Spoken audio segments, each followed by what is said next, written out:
आपको ये फल ग्रहण करना है और आपकी पत्नी ये नारियल खाएंगी। माता रानी ने चाहा तो शीघ्र ही आपकी मनोकामना पूर्ण होगी। सर्वाबाधा विनिर्मुक्तो धनधान सत्वंता मनुष्यो मत प्रसादन भविष्यत न संशया। प्रतीक, पंडित जी आशीर्वाद दे रहे हैं, हाथ आगे बढ़ाओ, आशीर्वाद लो।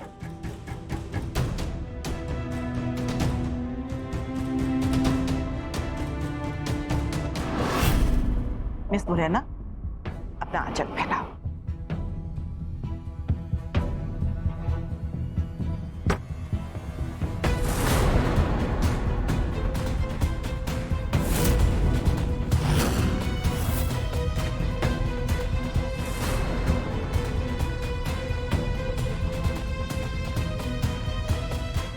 ये फल तो प्रतीक की पत्नी के लिए था, आपने क्यों लिया?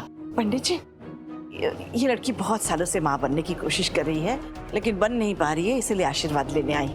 लेकिन शारदा जी, ऐसे कैसे कोई बाहर वाला आके फैमिली की चीज पर अपना हक जमा सकता है? आंटी जी, इसे ही कहते हैं मान ना मान मैं तेरा मेहमान। मिस मुरैना, बहुत हो गया मजाक। और स्मिता, आशीर्वाद लेना कोई खेल नहीं है।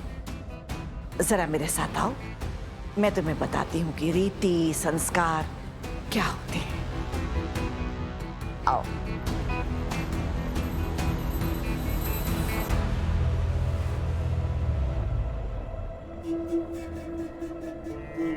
वहां सबके सामने क्या कहने वाली थी तुम? दिमाग खराब हो गया है तुम्हारा? एहसान मानो कि अपने साथ यहाँ पर उठा कर लाई।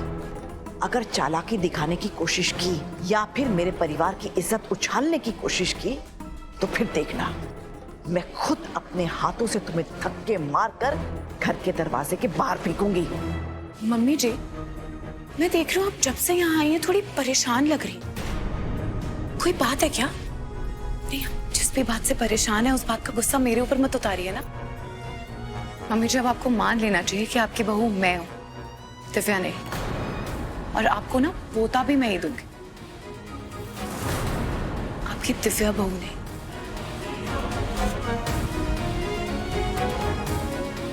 हे माता रानी, ये चौधरी परिवार की लड़कियों का दिमाग बड़ा तेज चलता है। मेरा चेहरा देखकर भाप गई कि मेरा दिमाग कहीं और उलझा हुआ है। अब थोड़ी देर में इसकी बहन रीत आखिरी सांस लेने वाली है।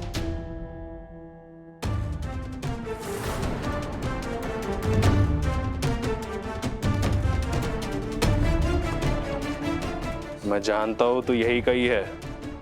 तेरे दिल में ऐसे डर भरकर मुझे बहुत मजा आ रहा है। वो क्या है ना, मरने से पहले अगर मरने वालों की आंखों में अगर डर हो, उसे मारने में ज्यादा मजा आता है। और तुझे मारने के लिए ना मुझे कोई हथियार की भी जरूरत नहीं पड़ेगी। मेरे इन हाथों से तेरा गला दबाकर मार दूंगा मैं तुझे।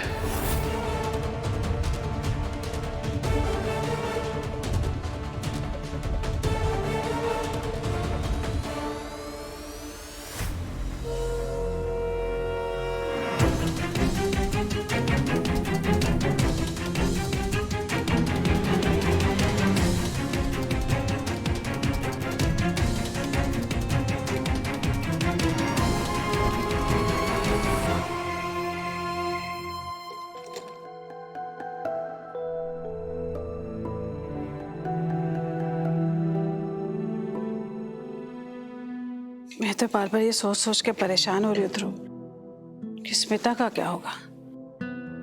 ऐसे अचानक से उसके अपने उससे दूर हो गए हैं। मम्मी, अब क्यों टेंशन ले रहे हो? हम हैं ना उसके साथ। हाँ, पर उसके घर में सब लोग उसके खिलाफ हैं, तो कम से कम प्रतीक को तो उसका साथ देना ही चाहिए ध्रुव। नहीं मम्मी, सच बोलूं तो प्रतीक बहुत डरपोक है। वो खुद का स्टैंड नहीं ले सकता, स्मिता के लिए क्या स्टैंड लेगा? उस घर में जरा सी भी स्मिता की इज्जत है ना तो दीदू और राघव जीजू की वजह से है। अगर वो दोनों घर में नहीं होते तो पता नहीं उस फैमिली ने कब का उस लड़की को घर से बाहर निकाल दिया होता।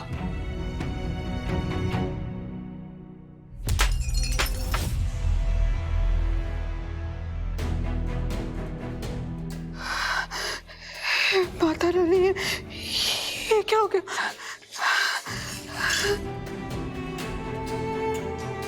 तो ये तो बहुत बड़ा अपशगुन हो रहा है बेटा।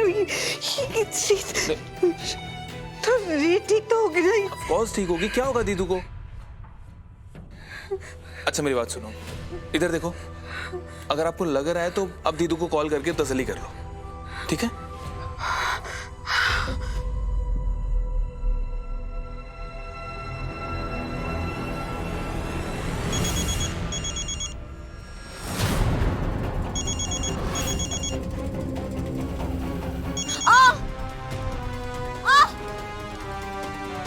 नहीं प्लीज। बहुत खेल खेल ली तूने मेरे साथ आंख मिचोली, अब तू मरेंगी। राघव! तेरे पति ने बहुत देर कर दी अब तुझ तक आने में। प्लीज।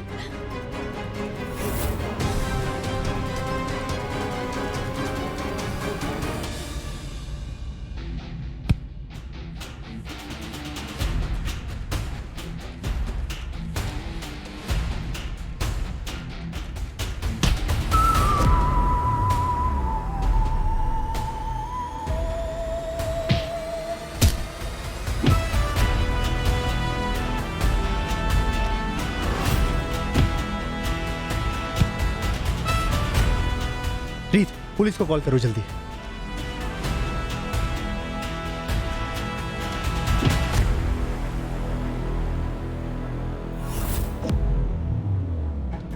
सिरियन, इतना टाइम हो गया, उस गुंडे का अभी तक फोन क्यों नहीं आया? पता तो कर, क्या चल रहा है वहाँ? काफी टाइम हो गया, अब तक तो काम हो जाना चाहिए था।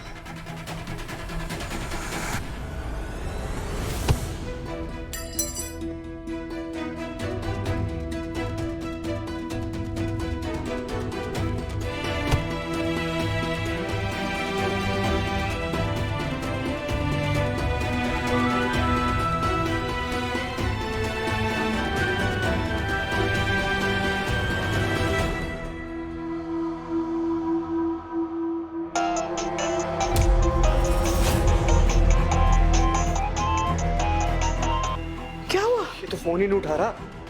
हे माता रानी, सुन, कहीं कुछ गड़बड़ तो नहीं है? हाँ रिलैक्स, ये कोई तुच्छ और मामूली गुंडा नहीं है, माहिर है जान लेने में और डिमांड है इसकी मार्केट में। नहीं बेटा, मेरा दिल कह रहा है कि कुछ गड़बड़ है।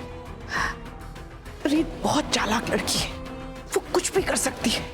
हमें घर चलना चाहिए। ठीक, हाँ? चलो रेखा को बता देते।